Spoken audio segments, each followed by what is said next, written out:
L'apprentissage tactile, aussi appelé apprentissage kinesthésique, est un style d'apprentissage où les personnes comprennent mieux les informations grâce à des activités physiques et des expériences pratiques. Ce style diffère de l'apprentissage auditif et visuel qui repose surtout sur l'écoute et la vue. Des exemples d'apprentissage tactile incluent construire des modèles, faire des expériences et participer à des sports ou à la danse. En classe, les apprenants tactiles profitent d'outils comme les objets manipulables.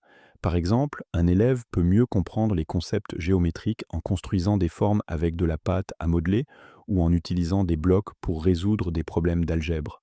De même, en sciences, faire une dissection ou réaliser une expérience aide à saisir des processus biologiques complexes de façon plus concrète. Un des bienfaits principaux de l'apprentissage tactile est qu'il rend les concepts abstraits plus concrets et plus faciles à comprendre. En impliquant plusieurs sens et en demandant un mouvement physique, ce type d'apprentissage améliore la mémoire et la compréhension.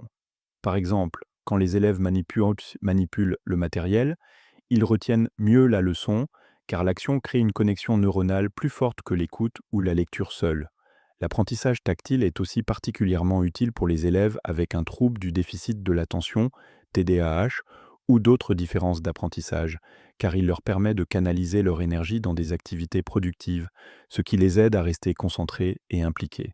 De plus, l'apprentissage tactile favorise le développement des compétences motrices et de la coordination œil-main.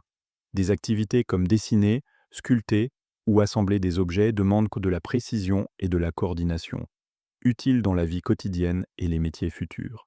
Cette approche pratique encourage aussi la résolution de problèmes et la pensée critique, car les élèves doivent souvent trouver comment manipuler des objets ou accomplir des tâches physiques pour atteindre un but. Cependant, l'apprentissage tactile présente aussi des limites.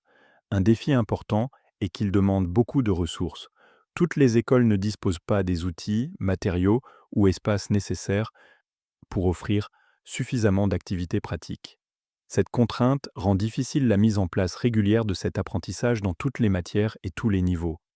Un autre inconvénient est que l'apprentissage tactile peut être moins efficace quand il faut des connaissances théoriques détaillées. Par exemple, des matières comme les mathématiques avancées ou l'analyse littéraire ne sont pas facilement converties aux méthodes pratiques. Dans ces cas, il faut souvent combiner plusieurs styles d'apprentissage pour bien comprendre. Enfin, l'apprentissage tactile peut prendre plus de temps. Les activités comme construire, expérimenter ou créer demandent plus de temps que les cours magistraux ou la lecture. Cela peut poser problème dans un programme avec des contraintes de temps strictes